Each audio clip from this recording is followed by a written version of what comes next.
markets are a creation of human beings. Through most of the history of the human race, goods and services were not distributed by markets.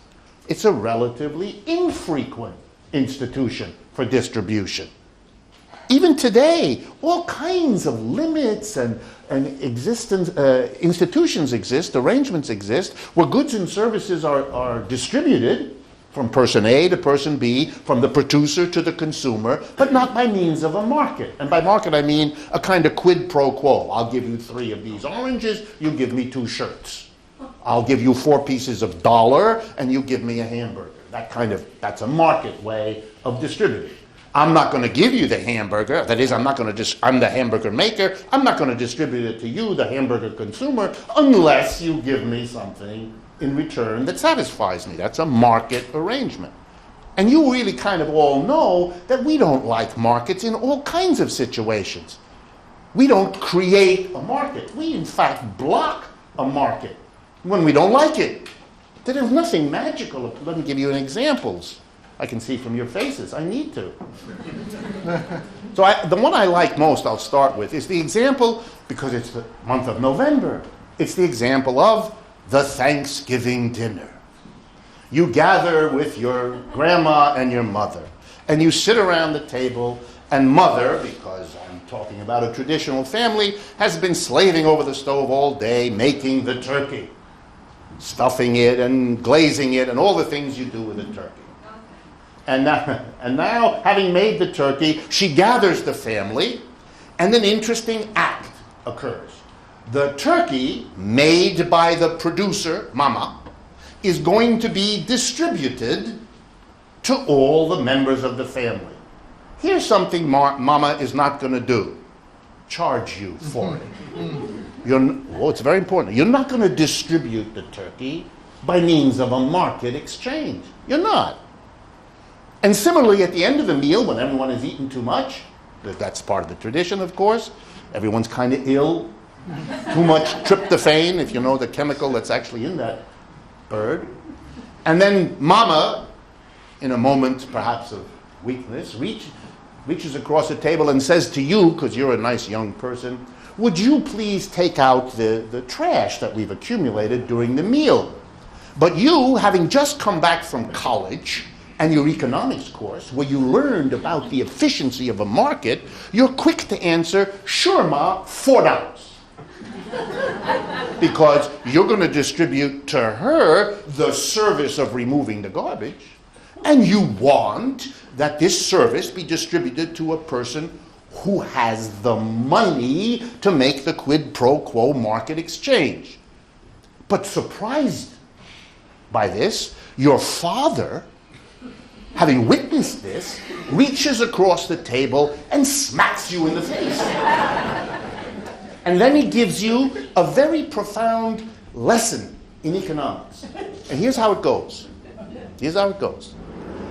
That's disgusting, he says, looking at your eyes. What are you doing? Now watch the words. This is a family. We love each other. We do this.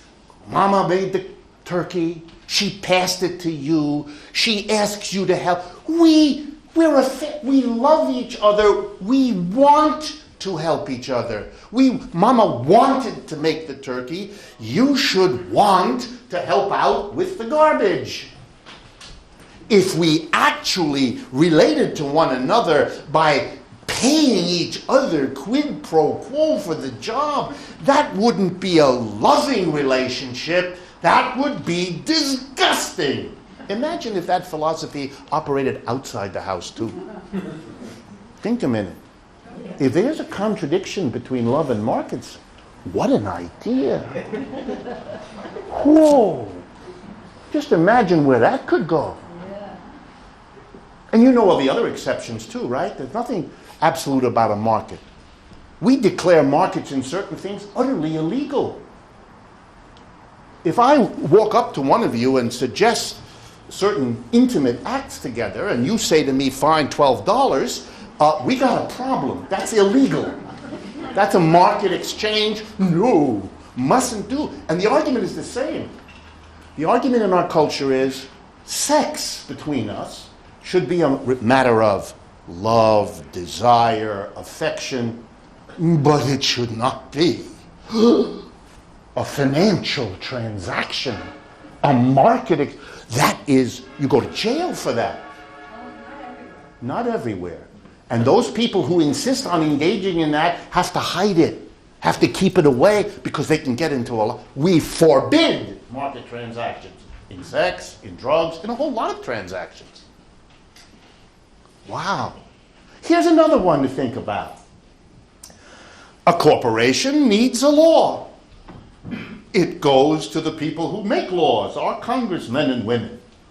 And it says, how much? How much? I need a law. How much?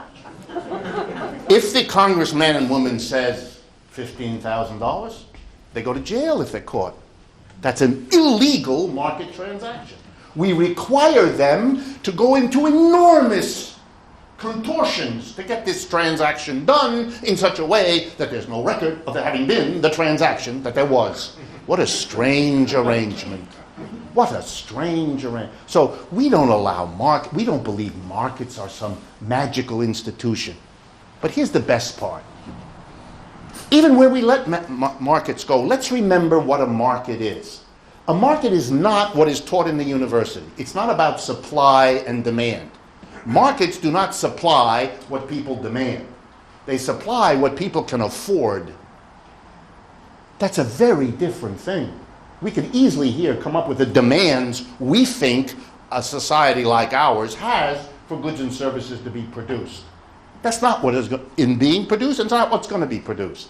What's produced is where the money is. So now let's go back to what the CBO told us. Over the last 30 years, the 1% at the top are getting twice as much of the income. That means that goods and services, twice as many of them as before, are going to be used to supply the demand of that 1%. And the other 99% with 10% less of the income are going to get less of what they need and want. That's what the market does. It validates and reinforces the distribution of income.